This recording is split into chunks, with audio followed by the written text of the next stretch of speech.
ابراہیم علیہ السلام آپ ابراہیم ابن طارح کے بیٹے ہیں، لیکن آپ کو بہت سو نے ابراہیم ابن آزر کہا۔ آزر آپ کا چچا تھا، ہے نا، چچا تھا۔ حضور تاج الشریعہ علیہ الرحمٰن نے اس پر باقاعدہ رسالہ لکھا ہے، رسالہ موجود ہے کہ ابو ابراہیم طارح، کہ حضرت ابراہیم کے والد طارح تھے، آزر نہیں تھا۔ اور علامہ جلال الدین سیوطی نے بھی کئی رسالے لکھے جس میں ثابت کیا کہ حضرت ابراہیم کے والد کا نام طارح تھا، آزر نہیں۔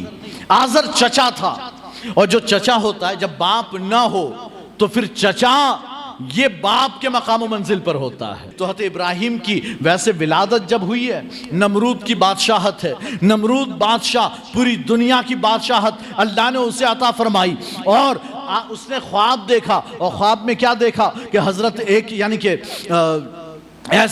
ایسی روشنی ظاہر ہوئی کہ جس کی وجہ سے اس کے محل کی روشنی ماند پڑ گئی، کم پڑ گئی۔ اس روشنی کے سامنے اس کا محل اندھیرے میں آ گیا۔ جب وہ اٹھا تو اٹھ کر اس نے اپنے کاہنوں سے یہ خواب کی تعبیر پوچھی، آخر یہ خواب میں نے دیکھا، آخر اس کا تعبیر کیا ہے؟ اس کے کاہنوں نے جواب دیا تھا، ایک بچہ پیدا ہوگا جو تمہاری سلطنت، تمہاری بادشاہت اور تمہاری حکومت کو ماند کر دے گا، وہ ختم کر دے گا۔ ایک ایسا بچہ پیدا ہونے والا ہے، اس خواب کی یہ تعبیر ہے۔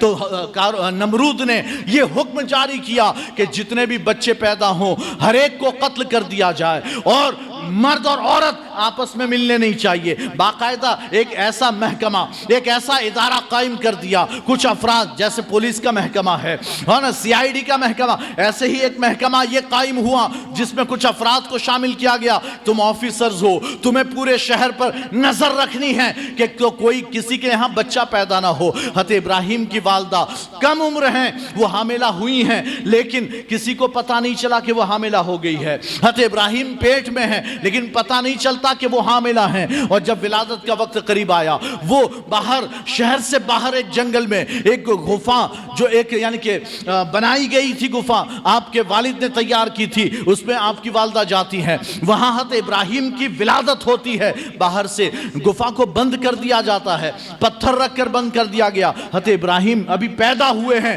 لیکن دودھ پلا کر ان کو اندر چھوڑ دیا ہے۔ اب آپ کی والدہ جب لوٹ کر کبھی یعنی دوسرے دن صبح آ رہی ہے، اور جب صبح آئی تو دیکھا حضرت ابراہیم اپنے ہاتھ کے یعنی انگوٹھے کو چوس رہے ہیں اور اسی میں سے دودھ آ رہا ہے۔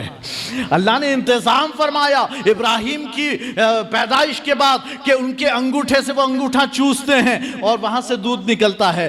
آپ اگر ہسٹری کا، تاریخ کا مطالعہ کریں گے آپ کو پتہ چلے گا سب سے پہلے اگر کسی نے انگوٹھا چوسا اور دودھ نکلا ہے وہ حضرت ابراہیم علیہ السلام ہے، وہ حضرت ابراہیم۔ یہ بعد میں ہمارے بچے یہ انگوٹھا چوسنے لگے، یہ انگلیاں چوسنا، یہ انگوٹھا چوسنا، یہ ہمارے بچوں میں بعد میں آیا، پہلے حضرت ابراہیم کے یہاں آیا۔ حضرت ابراہیم چوستے ہیں تو دودھ نکلتا ہے، وہ اسی دودھ کو پی کر پورا دن خاموش رہتے ہیں، روتے بھی نہیں ہیں، چپ چاپ رہتے ہیں۔ وہ کہتے ہیں حضرت ابراہیم روزانہ اتنا بڑھتے تھے جتنا کہ کوئی بچہ ایک مہینے میں بڑھتا ہو، جتنا ایک مہینے میں اتنا روزانہ بڑھتے۔ تو پھر جب بڑے ہو گئے، اب بستی میں آئے اور بستی میں رہنا شروع کیا، لوگوں کو دیکھا کہ لوگوں کا حال یہ ہے کہ کوئی ستاروں کی عبادت کرتا ہے، کوئی چاند کو معبود مانتا ہے، کوئی سورج کی عبادت کرتا ہے۔ آپ نے ایک رات بالکل چاند تارے کھلے ہوئے تھے، آپ نے فرمایا کہ یہ ستارے یہ میرے معبود ہیں، یہ میرے خدا ہیں، تم لوگ اس کی عبادت کرتے ہو، یہ میرے خدا۔ کہتے پھر یعنی کہ جب وہ سورج یعنی کہ آپ نے چاند دیکھا، روشن چاند، حضرت ابراہیم کہتے ہیں کہ ستارے تو ڈوبنے والے ہیں، چاند کے سامنے ماند پڑ جانے والے، تو کیوں نہ ہم چاند کو اپنا خدا مانے، وہ زیادہ روشن۔ لیکن جب رات صبح ہوئی چاند بھی ڈوب گیا، آپ نے فرمایا اچھا ہوا میں نے اس کو اپنا خدا نہیں مانا، اگر مان لیتا تو گمراہ ہو جاتا۔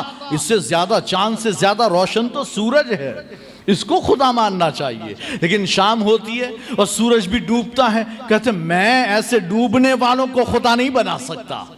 حالانکہ حضرت ابراہیم یہ نہیں بتانا چاہتے کہ چلو میں اس کو بنا لوں، اس کو بنا لوں، نہیں، آپ اپنی قوم کو سمجھانا چاہتے ہیں نہ ستارے، نہ چاند، نہ سورج، یہ کوئی بھی معبود بننے کے لائق نہیں، یہ ہمارا خدا بننے کے لائق نہیں۔ خدا وہ ہیں جس نے ان ستاروں کو، چاند کو، سورج کو پیدا بھی کیا اور ان کے اندر تغیر بھی رکھا. یہ آتے بھی ہیں، چلے بھی جاتے ہیں، یہ طلوع ہوتے ہیں، غروب بھی ہو جاتے ہیں. وہ خدا جو ان چاند سورج کو جو چلا رہا ہے وہی میرا خدا ہے، وہی میرا خدا. اب آپ کے بارے میں لوگوں کو آپ سمجھانے لگے کفر و شرک سے دور ہو جاؤ، ایک اللہ کی عبادت کرو. نمرود تک بات پہنچی، نمرود نے بلا لیا، آ جاؤ ان کو بلا لاؤ ابراہیم کو میرے سامنے. حضرت ابراہیم جو ہے وہ نمرود کے سامنے کھڑے ہیں. وہ کہتا ہے کہ میرے سوا بھی تمہارا کوئی خدا ہے؟ نمرود اپنی بھی پوجا کرواتا تھا کہ میں تمہارا خدا. کہا میرے سوا بھی کوئی خدا؟ حضرت ابراہیم نے کہا تو خدا ہو ہی نہیں سکتا. میرا خدا وہ ہے جو زندہ بھی کرتا ہے، مارتا بھی ہے، جو موت و حیات دیتا ہے، زندگی دیتا ہے، موت دیتا ہے. میرا خدا وہ ربی الذی یحیی و یمیت، میرا رب وہ ہے جو جلاتا بھی ہے، مارتا بھی ہے. اس نے کہا بس اتنی بات، دیکھ میں بھی یہ کام کر کے دکھاتا ہوں. 2 قیدیوں کو بلایا، ایک قیدی ایسا جسے پھانسی کی سزا ہو چکی تھی، قتل کی سزا ہو چکی تھی، اور ایک قیدی ایسا کہ جسے چھوڑنا تھا کہ بھئی اب اس کی جیل کی سزا پوری، اسے چھوڑ دینا ہے. ایسے 2 کو بلایا، کہتے دیکھو اس کو پھانسی کی سزا ہو گئی، یہ مرنے والا ہے، میں نے چھوڑ دیا، جا تو آزاد ہے. اور جو چھوٹنے والا تھا اسے قتل کر دیا. کہتے دیکھیں یہ آزاد چھوٹنے والا تھا، میں نے مار دیا، تو موت و زندگی تو میں بھی دیتا ہوں. تو اب حضرت ابراہیم نے اس پر کوئی زیادہ بحث نہیں کی. سمجھ گئے کہ بندہ تھوڑا سا کریک ہے، اس کو میری بات سمجھ میں نہیں آئی. تو آپ نے اس مسئلے پر بحث ہی نہیں کی، آگے کچھ کہا نہیں، بس ڈائریکٹ کہا تو اچھا اے نمرود یہ بتا، میرا رب تو وہ ہے جو سورج کو مشرق سے نکالتا ہے، مغرب میں ڈباتا ہے. اگر تو خدا ہے تو اس سورج کو مغرب سے نکال کر بتا، اس سورج کو مغرب سے نکال کر بتا. کہتے فبہت الذی کفر، وہ جو کافر تھا وہ مبہوت ہو گیا، ہکا بکا، بالکل شاکڈ ہو گیا. یہ کیا کہہ دیا، یہ کام تو میں نہیں کر سکتا، میں سورج کو مغرب سے تو نہیں نکال سکتا. تو حضرت ابراہیم کہتے ہیں میرا رب وہ اگر چاہے تو سورج کو مشرق سے نکال کر مغرب میں ڈبائے، اگر چاہے تو مغرب سے بھی نکال دے، لیکن مغرب سے تب نکالے گا جب قیامت آنے والی ہوگی، تب نکالے گا. اچھا اب اگر آج کل ہم سوچیں نا اس بات کو، قرآن میں اگر ہم پڑھیں تو پھر ہمیں خیال آتا ہے، خود مجھے بھی یہ خیال آیا اور میں نے سوچا تو پھر نمرود کو کہنا چاہیے تھا اے ابراہیم چلو ٹھیک ہے، تمہارا خدا وہ جو مشرق سے سورج نکالتا ہے، مغرب میں ڈباتا ہے، تو چلو میں خدا نہیں تو تمہارے خدا سے تم سورج کو مغرب سے نکلوا کر بتاؤ. لیکن نمرود نے کہا ہی نہیں، وہ ہکا بکا شاکڈ ہو گیا، بس بات ختم ہو گئی، چپ، اس کی بولتی بند.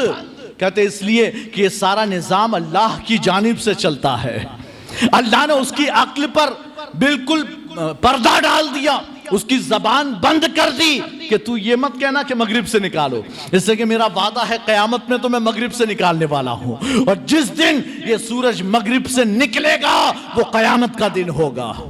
تو اس زمانے میں تو آنی نہیں تھی قیامت. تو اب اللہ نے فرمایا کہ بس بات ختم. تو وہ مبہوت شاکڈ ہو گیا، آگے کچھ کہا ہی نہیں.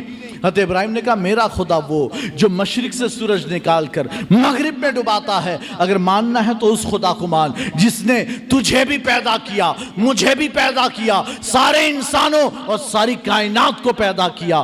کہتے ہیں اب یہ ایمان تو نہیں لایا لیکن اس نے اپنی دشمنی بڑھا لی ہے.